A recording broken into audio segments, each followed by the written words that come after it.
In this video, we'll show you how you can generate our modern sketch report on the RoofSnap web app. To create the document, open a project and navigate to the Documents tab.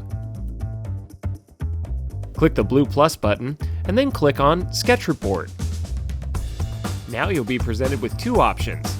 You can create the classic sketch report as you always have, or choose to generate the new modern sketch report. When you create a modern sketch report, you'll see a progress bar as the document is generated. After it's complete, the report will appear in your documents list as usual. Click the document to open it. The new document features more prominent project images, clearly labeled diagrams, and a new dynamic waste table, as well as all the accurate measurement data you've come to expect from RoofSnap.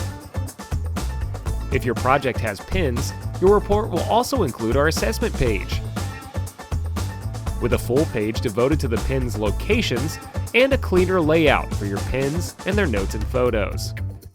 You can also save and print the new sketch report from your browser. Use the browser's tools or right-click the document and save or print from there. For more information on the modern sketch report or help with RoofSnap, visit support.roofsnap.com.